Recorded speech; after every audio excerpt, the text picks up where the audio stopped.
आज हमको जो टॉपिक पढ़ना है दैट इज क्लोरीन।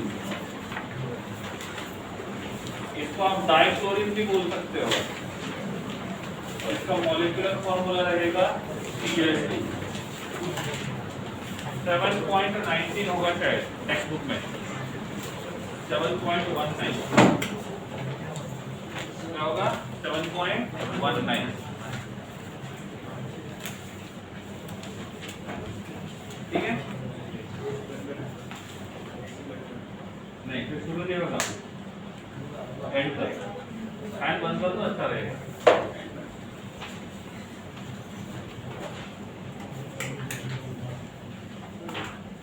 ठीक है ना, पहला जो पॉइंट यहाँ लिखना है उसको हम बोलेंगे इंट्रोडक्शन। क्या लिखेंगे, इंट्रोडक्शन। टेक्स्ट बुक में जो पहला पैराग्राफ दिया हुआ है वो रहेगा इंट्रोडक्शन में, साइंटिस्ट का नाम कब डिस्कवर किया था वो सब लिखो पॉइंट वाइज।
ठीक है, कितने पॉइंट्स हैं, दो। साइंटिस्ट का नाम लिखा होगा, कब डिस्कवर किया, और क्या लिखा हुआ है,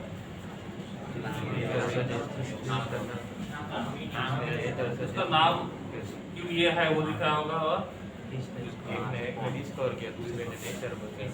ठीक है, कुछ है तो उसमें से नहीं समझ में आया, नाम ये साइंटिस्ट का, उसमें क्या कर सकते हैं, उसको एक्सप्लेन करेंगे कि नाम का पहला अल्फाबेट ये है, दूसरा अल्फाबेट वो है। Next preparation method, total 5 preparation methods आने चाहिए। मैन्युफैक्चर जो है वो भी प्रिपरेशन मेथड ही है।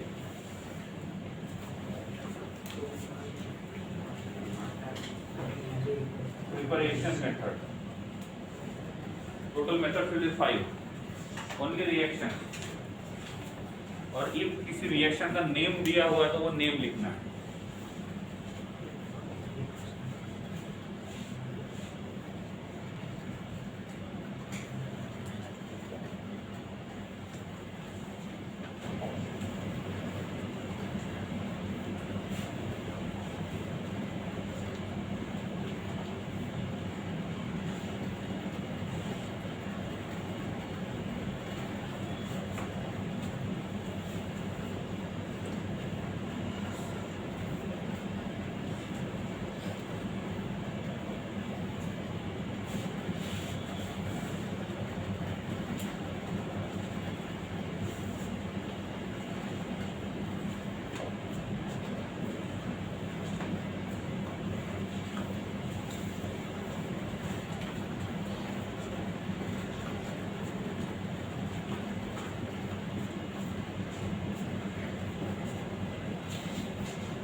First reaction MnO2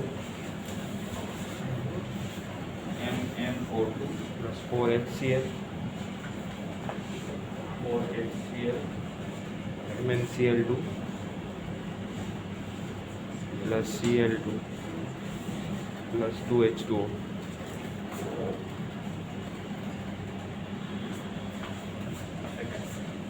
4NaCl plus MnO2 plus H2SO4 plus MnCl2 plus NaSO4 plus H2 plus Cl KMnO4 plus HCl use KCl plus MnCl2 plus Cl2 plus H2O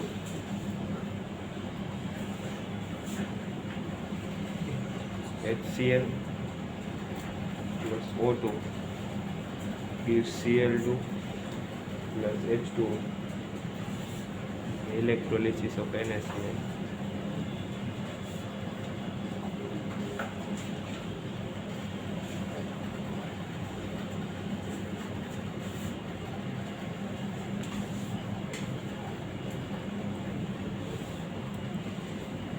ठीक है right look here total 5 reactions are there preparation method MnO2 का reaction HCl के साथ करेंगे MnCl2 मिलेगा साथ में Cl2 मिलेगा विद लिबरेशन ऑफ H2 इस रिएक्शन में देखेंगे तो यहाँ पे हाइड्रोजन +1 है यहाँ पे भी हाइड्रोजन +1 है हाइड्रोजन के ऑक्सीडेशन नंबर में कोई चेंज नहीं हुआ है क्लोरीन की बात करेंगे तो -1 है -1 है और 0 है यहाँ से यहाँ गए कोई चेंज नहीं हुआ यहाँ से यहाँ गए ऑक्सीडेशन नंबर इंक्रीज हुआ तो इस मॉलिक्यूल का क्या हो गया ऑक्सीडेशन काम करेगा रिड्यूसिंग एजेंट यहाँ पे Mn का ऑक्सीडेशन नंबर +4 है यहाँ पे Mn का ऑक्सीडेशन नंबर +2 है +4 से +2 में चला गया ऑक्सीडेशन नंबर डिक्रीज हुआ रिडक्शन हुआ काम ऑक्सीडाइजिंग एजेंट का करेगा same here oxidation number of Cl is -1 Mn is +4 here oxidation number of Cl is -1 and oxidation number of Cl is 0 यहाँ से वहाँ गए Cl का हो गया तो काम करेगा तो किसी का तो रिडक्शन होना चाहिए ना फिर तो यहाँ पे Mn कितना है +4 यहाँ पे Mn कितना है +2 क्या हो गया तो कोई रिड्यूसिंग एजेंट है तो किसी का रिडक्शन होना चाहिए कोई ऑक्सीडाइजिंग एजेंट है तो किसी का ऑक्सीडेशन होना चाहिए Mn का ऑक्सीडेशन नंबर +7 यहाँ पे कितना है +2 +7 से +2 आ गए ऑक्सीडेशन नंबर डिक्रीज हुआ क्या हुआ रिडक्शन हुआ तो किसी और का होना चाहिए ऑक्सीडेशन Cl कितना है -1 Cl कितना है 0 क्या हो गया ऑक्सीडेशन ये सिंपल रिएक्शन है इसमें हाइड्रोजन का ऑक्सीडेशन नंबर +1 Cl का -1 ऑक्सीजन का 0 यहाँ पे Cl का ऑक्सीडेशन नंबर 0 हाइड्रोजन का +1 ऑक्सीजन का -2 इसका हो गया ऑक्सीडेशन बोले इसमें Cl का हो गया oxidation high because in left side oxidation number is +1 -1 here oxidation number is 0 क्या हुआ ऑक्सीडेशन नंबर इंक्रीज हुआ तो क्या हो गया oxidation hydrogen oxidation number is +1 oxidation number is +1 no change oxygen oxidation number 0 oxidation number -2 क्या हुआ reduction एक का हो गया दूसरे का हो गया क्या बोलेंगे रिडक्शन अब बात आती है NaOH और सॉरी NaCl और H2 इसको बोलते हैं एक्वस NaCl क्या बोलेंगे एक्वस NaCl जब हाइड्रोजन के बारे में हमने पढ़ा था तो हाइड्रोजन चैप्टर को मैं शुरू करने से पहले इलेक्ट्रोलिसिस का टॉपिक खत्म किया था क्यों क्योंकि हाइड्रोजन की जब प्रिपरेशन मेथड करते हैं तो वहां पे इलेक्ट्रोलिसिस मेथड्स को यूज करते हैं तब मैंने आपको एक्वस NaCl मोल्टन NaCl ये सभी के रिएक्शंस बताए थे तो उसमें जब हम इसका इलेक्ट्रोलिसिस करेंगे तो हमको मिलेगा Cl2, हमको मिलेगा H2, क्या बचेगा NaOH। यहाँ पे क्वेश्चन क्या बनता है देखो, क्वेश्चन दोनों प्रॉपरली सुनो। पहला क्वेश्चन, NaCl का aqueous solution acidic basic neutral. Question repeat कर रहा हूं मैं, ठीक है। NaCl का aqueous solution acidic basic neutral. तो 3 ऑप्शन दे, 4 नहीं है। NaCl का aqueous solution acidic basic neutral, 30 second दिए। मुझे पता है 30 सेकंड का इंतजार कर रहे थे आप लोग।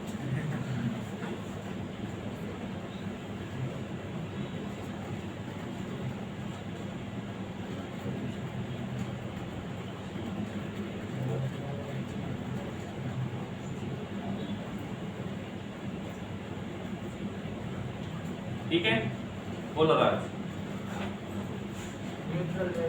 पक्का?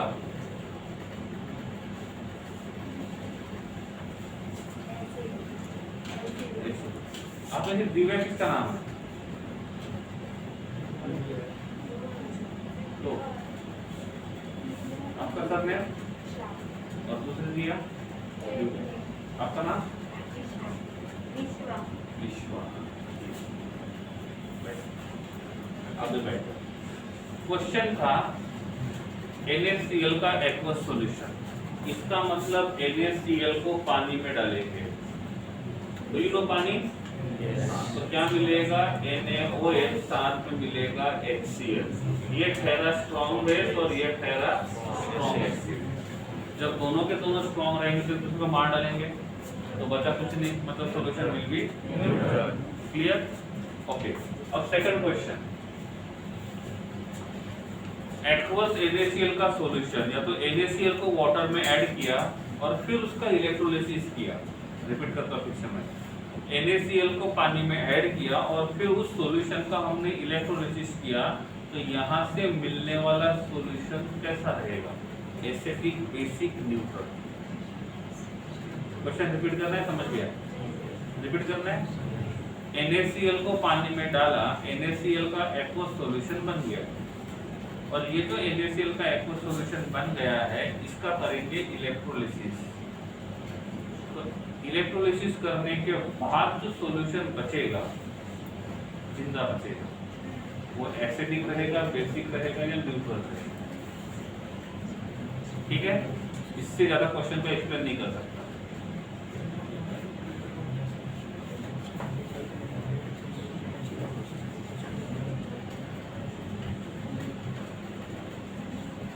ऊँग आ रही किसी को?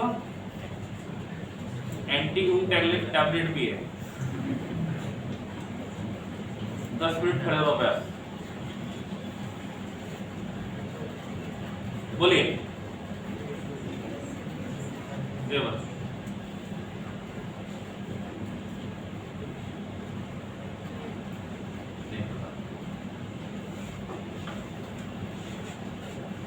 इधर मिस्टर फलक, फलक तक चल।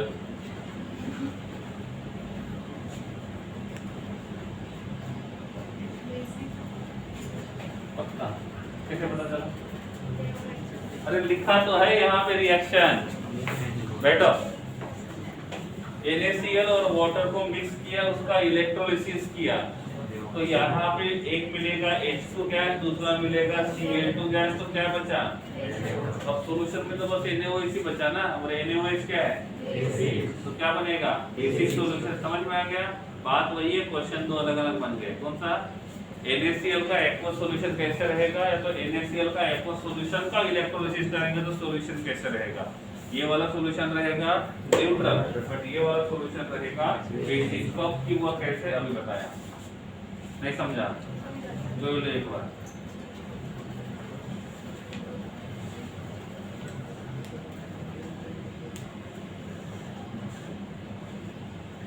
જે કામનું છે લખવાનું છે, ઉતાવળ રાખજો।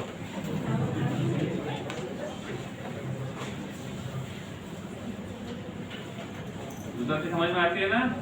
ठीक है, वो भी बताना पड़ेगा।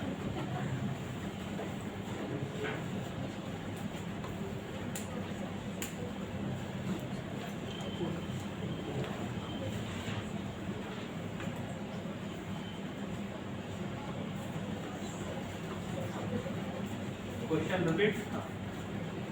NaCl का एक्वस सॉल्यूशन नेचर क्या रहेगा? What will be the nature of aqueous solution of NaCl?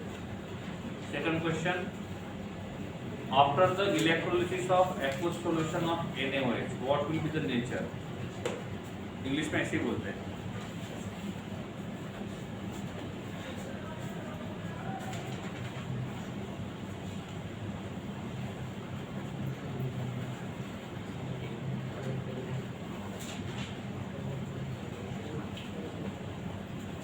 Nature कैसा है वो तो लिखना ही है, लेकिन क्यों है वो भी लिखना है।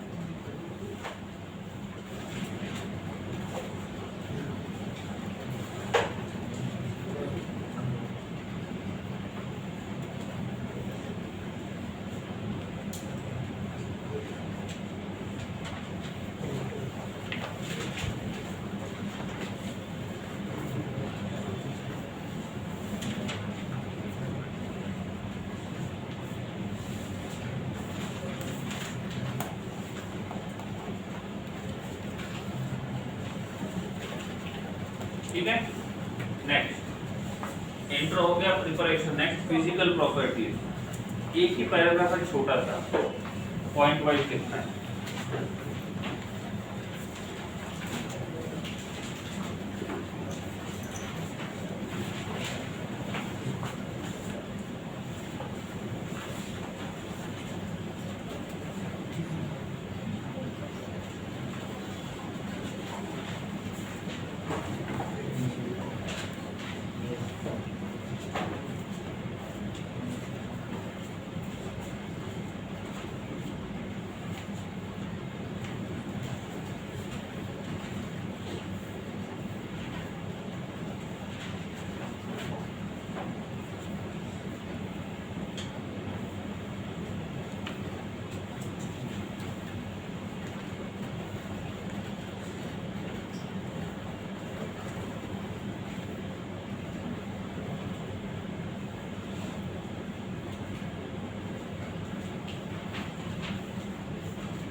एक ही पैराग्राफ है,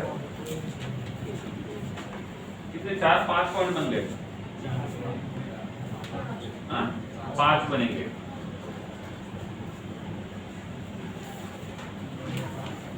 दिक्कत वाला पॉइंट बोलिए, दिक्कत वाला पॉइंट। फिर मैं अपनी दिक्कत वाला पॉइंट बताता हूँ। पहला टर्न किसको?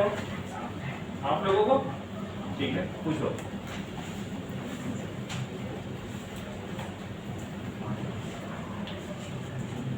थर्टी सेकंड है क्वेश्चन पूछने के लिए।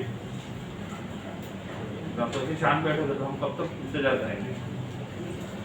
10 सेकंड हो गए। गुड, मेरा भी यही क्वेश्चन है। टाइम हो गया, अब क्वेश्चन खत्म होने के पहले। टाइम खत्म हो गया तो क्या बोलेगा?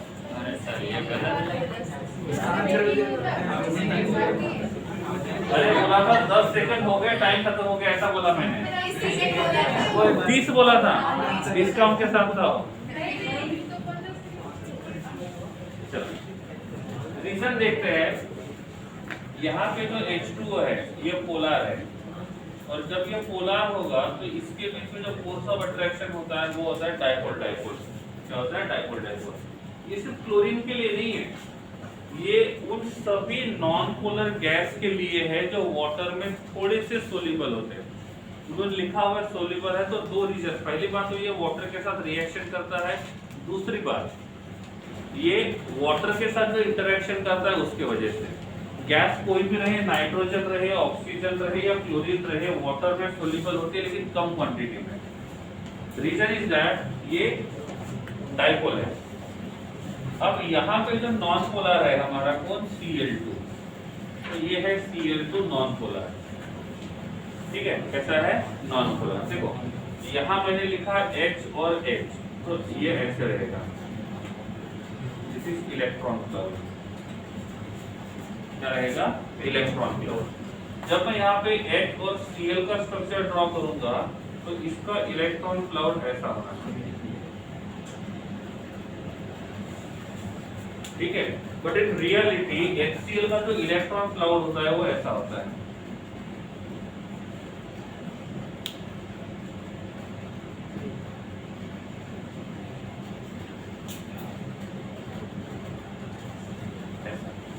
तो इलेक्ट्रॉन डेंसिटी किसकी तरफ गया,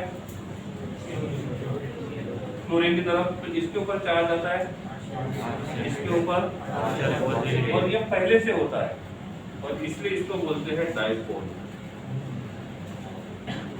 क्या बोलते हैं, डाइपोल। तो यहाँ नहीं होता है, इसका मतलब इसमें डाइपोल नहीं है, इसमें डाइपोल है, क्लियर। अब ये इसके, ये और ये दोनों सेम है, ये भी कैसा है, नॉन पोलर, ठीक है। ये जो हो रहा है ना, ये चेंज, इसको बोलते हैं डिस्टॉर्शन, पोलराइजेशन, ठीक है ना। अब ये क्लोरीन का इलेक्ट्रॉन डेंसिटी Cl2 का, और ये H2O है, H2O के ऊपर ऑलरेडी चार्ज है, ठीक है। Here will be partial positive, here will partial negative, कोई भी अपोजिट लिख सकते हो, कोई भी चार्ज। अब राइट साइड में हमने पार्शियल पॉजिटिव लिखा है, it is slightly electron deficient, slightly, ठीक है। इलेक्ट्रॉन डेंसिटी की बात कर रहे हैं, इलेक्ट्रॉन्स की नहीं। अब ये पोलर है, नॉन पोलर, ठीक है। तो पोलर जो होते हैं ना, उनकी खासियत है, ये पोलर जो होते हैं वो पोलर को तो अपने साथ लेके ही जाते हैं अच्छे से, लेकिन हेल्पिंग नेचर के होते हैं, अच्छे हैं। इफ इन पोलर के साथ कोई नॉन पोलर होता है ना, तो ये क्या करते हैं, उस नॉन पोलर में थोड़ा सा पोलैरिटी जनरेट करते हैं, थोड़ा सा पोलैरिटी। मतलब ये ठीक वैसे ही है, जब कोई अमीर आदमी गरीब को थोड़ी सी हेल्प करेगा तो उसको भी लगेगा यस मैं अमीर बन गया, भले वो 2 दिन के लिए बने, लेकिन उसको ऐसा लगे कि चलो मैं भी अमीर बन गया, तो फीलिंग आनी चाहिए वो। तो बस वही, ये पोलर क्या करता है, इस पे थोड़ा सा पोलैरिटी डेवलप करता है, ताकि इसको भी लग जाता है अरे हम भी तो पोलर है, लेकिन कम टाइम के लिए क्यों ना हो। अब सेम काम यहाँ पे होगा, ये जो H2O है ये ऑलरेडी पोलर है, तो ये नॉन पोलर में क्या करता है, चार्ज है नहीं है, क्योंकि वो नॉन पोलर है, तो चार्ज कहाँ रहेगा, चार्ज तो पोलर में होता है। तो ये क्या करता है, इसका इलेक्ट्रॉन डिफ्यूजन वाला पार्ट, अब कंपेयर मत करो कि यहाँ पे ऑक्सीजन इधर है, हो गए H2O को लिखते ऐसे ही है, रियल भी ये OH2 लिखना चाहिए, ताकि इधर हाइड्रोजन होगा, इधर ऑक्सीजन होगा, ठीक है, ऐसे ऐसे लिखेंगे, मतलब हाइड्रोजन वाला इलेक्ट्रॉन डिफ्यूजन, ऑक्सीजन वाला इलेक्ट्रॉन रिलीज। तो अब क्या होगा, ये इलेक्ट्रॉन डिफ्यूजन पार्ट क्या करता है, इस क्लोरीन का इलेक्ट्रॉन डेंसिटी पुल करेगा,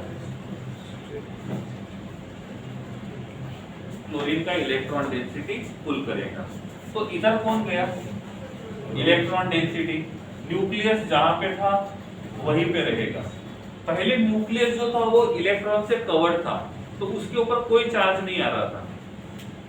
अब क्या हो गया, सपोज मेरी बॉडी न्यूक्लियस है और ये इलेक्ट्रॉन से, तो इलेक्ट्रॉन डेंसिटी पूरा था, तो बॉडी कंप्लीटली कवर्ड थी।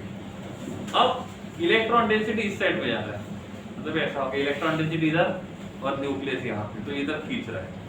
तो पहले इलेक्ट्रॉन डेंसिटी कंप्लीटली कवर्ड था, अब इलेक्ट्रॉन डेंसिटी इधर गया, तो ये न्यूक्लियस कंप्लीटली कवर्ड नहीं रहेगा। तो इसको ऐसा लगेगा कि मेरे ऊपर कुछ चार्ज आएगा और इसके ऊपर चार्ज आएगा पार्शियल पॉजिटिव, और इलेक्ट्रॉन डेंसिटी इधर जा रही है, तो कौन सा चार्ज चला गया, पार्शियल नेगेटिव।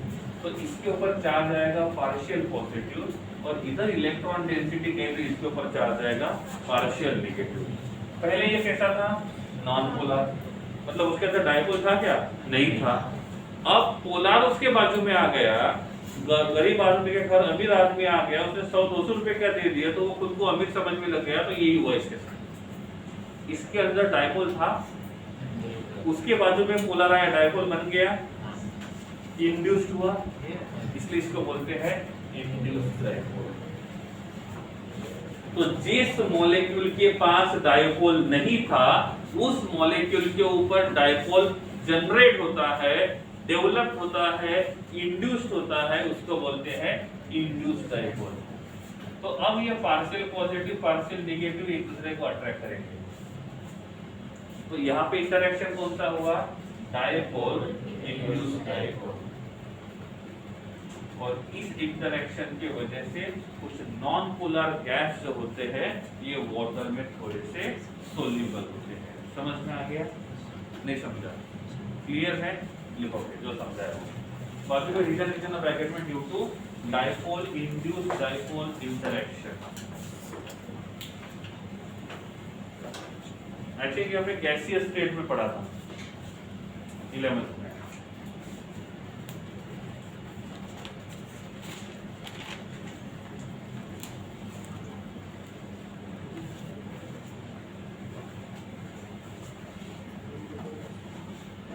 पसंद आ गया? पसंद नहीं है?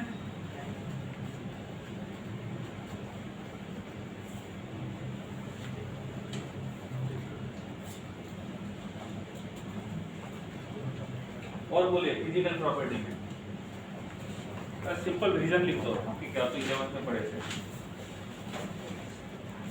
भूल गए तो लिख सकते हो। ये जो होता है ना चार्ज का सेपरेशन हुआ ना, ये इनिशियल चार्ज इलेक्ट्रॉन डेंसिटी कौन सा था? प्लस, और बाद वाला कौन सा है? ब्लू। तो ये जो चार्ज का सेपरेशन होता है, इलेक्ट्रॉन डेंसिटी का सेपरेशन, इसको बोलते हैं डिस्टॉर्शन और पोलराइजेशन। 50 में बोला था ना, डिस्टॉर्शन बढ़ेगा, डिस्टॉर्शन कम होगा, पोलराइजेशन बढ़ेगा, पोलराइजेशन कम होगा, ये वाली। ठीक है, तो इसका चेंज होता है, मतलब मैं यहाँ पे हूँ और इलेक्ट्रॉन डेंसिटी इधर चला गया, तो अब तो स्ट्रक्चर चेंज हुआ, इलेक्ट्रॉन डेंसिटी चेंज हुआ, that is called as distortion and polarisation.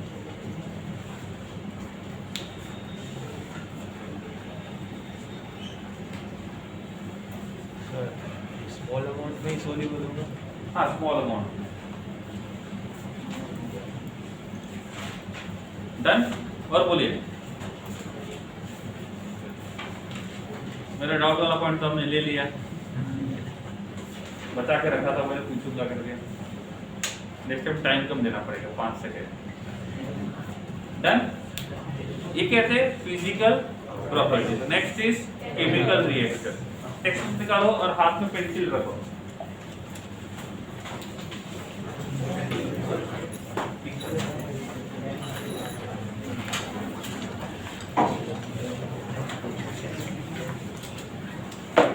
ठीक है, केमिकल रिएक्शन में आपको पहला पॉइंट लिखना होगा। क्या लिखना है वो बताता हूँ। पहला पॉइंट लिखना होगा reaction with metal.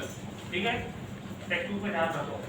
Point number 1 लिखना होगा रिएक्शन विद मेटल। मेटल के साथ जो रिएक्शन है वो 3 दिए हैं, 3 में से कोई भी एक रिएक्शन लिखोगे तो भी चलेगा। सेकंड वाला आपका रिएक्शन जो रहेगा वो रहेगा रिएक्शन विद नॉन मेटल। अच्छे से सुनो, बाद वाले को पूछना नहीं बाद में। सेकंड वाला जो रिएक्शन रहेगा वो रहेगा reaction with non metal. Reaction with non metal 2 दिए हैं, कोई भी एक लिखोगे तो भी चलेगा। तो टॉपिक का नाम लिखना होगा रिएक्शन विद मेटल, बाद में लिखना होगा रिएक्शन विद नॉन मेटल। उसके बाद सेकंड वाला है रिएक्शन विद हाइड्रोजन। हाइड्रोजन के साथ रिएक्शन 2 तरीके से हुआ है। पहला रिएक्शन हुआ है डायरेक्टली हाइड्रोजन के साथ, और दूसरा रिएक्शन हाइड्रोजन कंटेनिंग कंपाउंड के साथ।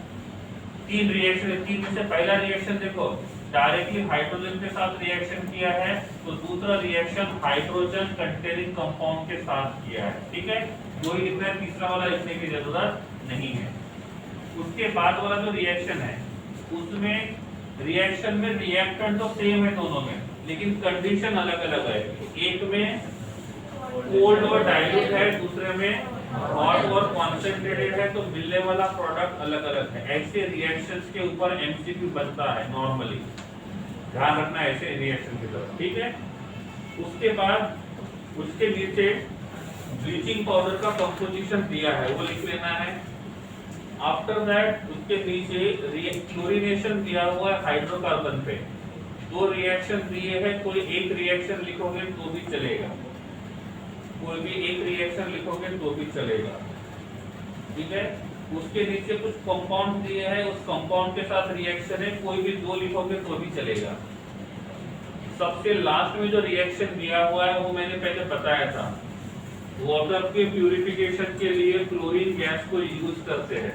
क्योंकि क्लोरीन गैस जो होता है वो वाटर के साथ रिएक्शन करेगा और क्या रिलीज करेगा, देखो नेसेंट ऑक्सीजन, ठीक है। Cl2 जो होता है, इधर ध्यान दो, Cl2 जो होता है ये वाटर के साथ रिएक्शन करेगा और बनेंगे 2 मोल्स ऑफ HCl, साथ में रिलीज करेगा नेसेंट ऑक्सीजन। ये नेसेंट ऑक्सीजन दो तरीके का काम करता है। पहला, जो जर्म्स होते हैं उनको किल करता है, और जब जर्मिसाइड को किल करेगा तो वाटर जो रहेगा वो प्यूरिफाई हो जाएगा। इसलिए वाटर को प्यूरिफाई करने के पहले, प्यूरिफिकेशन करने के लिए उसमें क्लोरीन गैस को रिलीज किया जाता है, लेकिन ये भी एक लिमिटेड क्वांटिटी में। जरूरत से ज्यादा होगा तो पानी का टेस्ट जो रहेगा वो खराब हो जाएगा, ठीक है। तो ये होता है chlorination of water, impure water को प्योर वाटर में कन्वर्ट करने के लिए। दूसरी बात, ये जो नेसेंट ऑक्सीजन होता है ये क्या करता है, जो कलर बनाता है, कलर डाई बताया था मैंने, dye is a complex molecule जो कलर को प्रोड्यूस करता है। तो ये नेसेंट ऑक्सीजन क्या करता है, उस डाई मॉलिक्यूल को ब्रेक डाउन करता है, और इसीलिए वो कलर्ड कंपाउंड क्या बनता है, कलरलेस बनता है। तो कलर्ड कंपाउंड को कलरलेस करने के लिए एक काम करते हैं, और उस टाइम पे इसको बोलते हैं ब्लीचिंग एजेंट। क्या बोलते हैं, ब्लीचिंग एजेंट। तो ये ब्लीचिंग एक्शन जो होता है इसके लिए ये अकेला जिम्मेदार है, कौन, नेसेंट ऑक्सीजन। ये वाला रिएक्शन इंपॉर्टेंट, ठीक है। समझ में आ गया क्या लिखना है, हो जाओ शुरू। ये डाई वाला मैंने बताया था पहले, लिखा था जो कॉम्प्लेक्स स्ट्रक्चर जिनको डिकम्पोज करने का, डिस्ट्रॉय करने का काम करता है नेसेंट ऑक्सीजन।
ठीक है।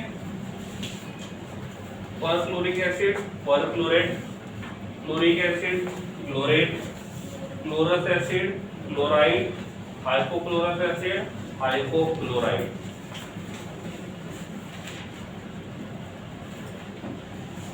तो बताया था मैंने ITE और ATE वाला। दो मॉलिक्यूल का नोमेनक्लेचर करने में हेल्प होगा। जिनके पूरे रिएक्शंस हो गए, एंड में दो रिएक्शंस लिखना है। देखो जैसे एक रिएक्शन आपने लिखा है NaOH वाला, दोनों में NaOH ही है और उसका रिएक्शन Cl2 के साथ ही किया था। दोनों रिएक्शन में NaOH ही है, दोनों रिएक्शन का दोनों में Cl2 के साथ ही रिएक्शन किया है, बट कंडीशन चेंज किया तो मिलने वाला प्रोडक्ट भी चेंज हुआ। वैसे आप यहाँ पे देख सकते हो, अमोनिया का रिएक्शन Cl2 के साथ किया, अमोनिया का रिएक्शन Cl2 के साथ किया, लेकिन दोनों रिएक्शन में मिलने वाले प्रोडक्ट्स अलग अलग हैं। पहला रिएक्शन जो है उसमें अमोनिया एक्सेस में है, मतलब अमोनिया बहुत ज्यादा है कंपेयर टू Cl2। सेकंड वाले रिएक्शन में Cl2 बहुत ज्यादा है कंपेयर टू, तो दोनों रिएक्शन में मिलने वाला प्रोडक्ट जो रहेगा वो अलग अलग रहेगा। ठीक है, एक इंपॉर्टेंट रिएक्शन है, इसको भी नोट डाउन करना है एंड में।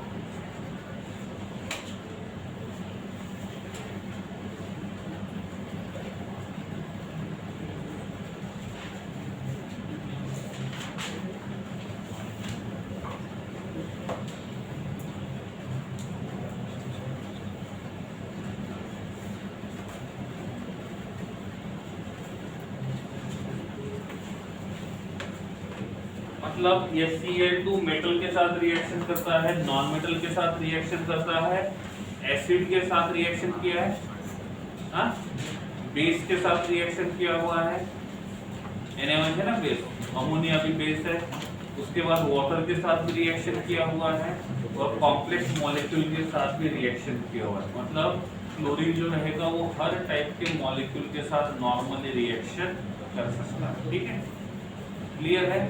और बोले कुछ पूछना है तो?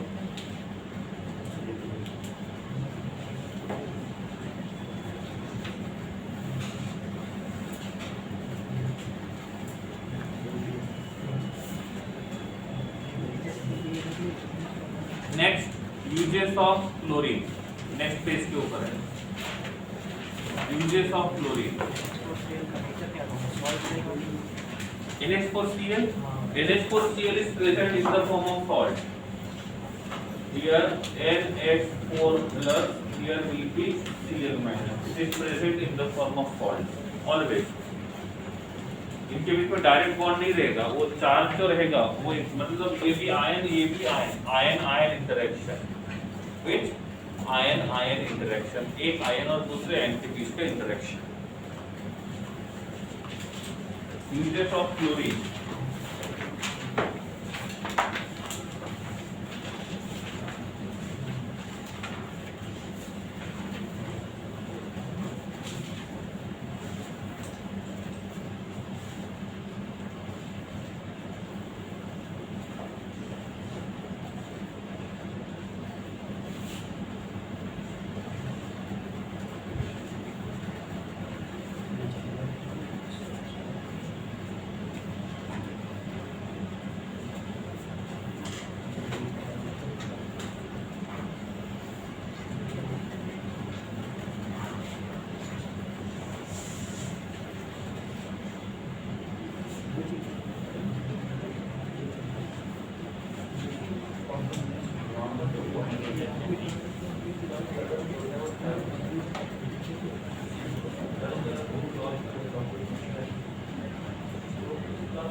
बाद में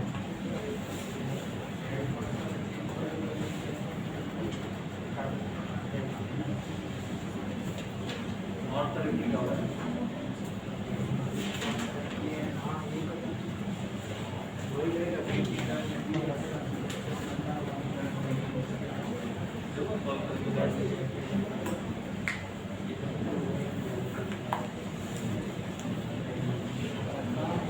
गलत हो सकता है।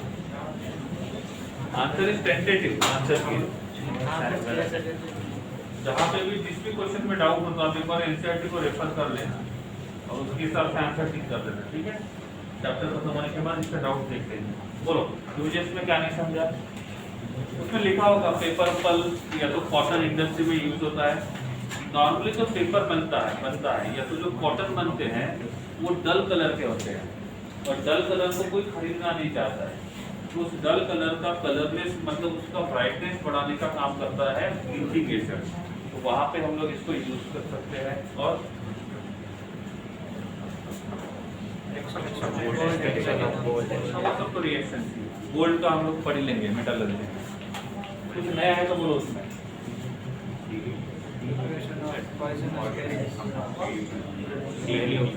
DDT आया था 11th में।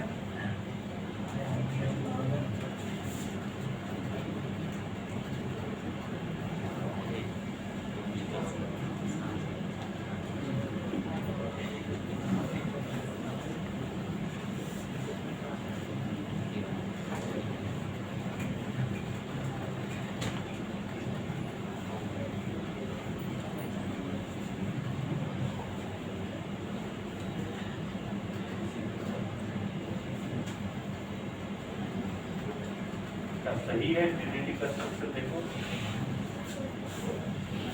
11th में आया था। स्ट्रक्चर ऑफ DDT ड्रॉ करो। एक बेंजीन रिंग दूसरे बेंजीन रिंग को कार्बन के थ्रू अटैच्ड है, उस कार्बन को CCl3 अटैच्ड है और पैरा पोजीशन पे Cl।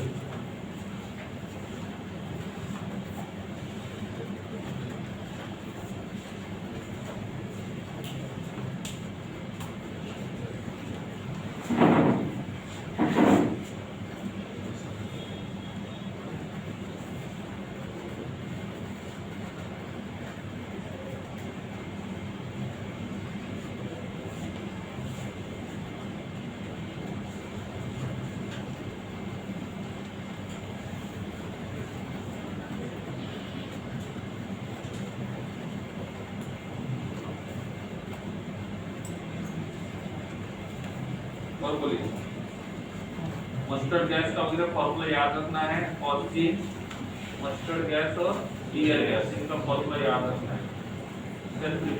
स्टेरिलाइजिंग में ड्रिंकिंग वाटर में लिखा हुआ है कैसे। Cl2 का रिएक्शन H2O के साथ करेंगे, क्या मिलेगा? HCl, साथ में क्या मिलेगा? नेटेड ऑक्सीजन। और नेटेड ऑक्सीजन क्या करेगा? स्टेरिलाइजेशन करने का काम करेगा। लेकिन मैंने ये भी बोला था ज्यादा क्वांटिटी में होगा तो अच्छा नहीं होगा। क्यों? क्योंकि ज्यादा क्वांटिटी में होगा तो HCl का क्वांटिटी बढ़ेगा और HCl जो रहेगा वो अच्छा नहीं होता है। इसलिए थोड़ा सा भी क्लोरीनेशन ज्यादा करते हैं तो उस वाटर का टेस्ट जो रहेगा वो खराब हो जाता है। कभी ऐसा भी होगा कि आपके घर में जो पानी का बोतल आता है बीच में कभी उसका टेस्ट हल्का सा चेंज हो जाता है। उसका रीजन ये होता है कि जब भी वाटर को प्यूरिफाई किया जाता है तो उसमें केमिकल्स ऐड किए जाते हैं। कभी केमिकल्स का क्वांटिटी कम ज्यादा होता है, इसलिए वाटर का जो टेस्ट होता है वो थोड़ा सा चेंज होता है। स्कूल में भी कभी कभी ऐसा होता है कि वाटर का जो टेस्ट होता है वो हल्का सा चेंज हो जाता है। तो रीजन ये होता है कि जो केमिकल्स उसको ऐड किए जाते हैं। सबसे बेस्ट है नेचुरल वाटर। घर में ट्यूबवेल है या तो जो भी है तो वहाँ का पानी पीना चाहिए। क्योंकि जो भी हम बोतल खरीदते हैं तो बिस्लरी हो या कोई भी बिस्लरी महंगी क्यों ना हो, उस सभी वाटर के ऊपर केमिकल प्रोसेस किया जाता है। उन बॉटल के ऊपर तो घर में जो बॉटल आता है वहां पे भी लिखा जाता है स्टोर्ड इन डार्क प्लेस, पता है। लेकिन जिस गाड़ी में जो बॉटल आता है वो भी लाइट में होता है।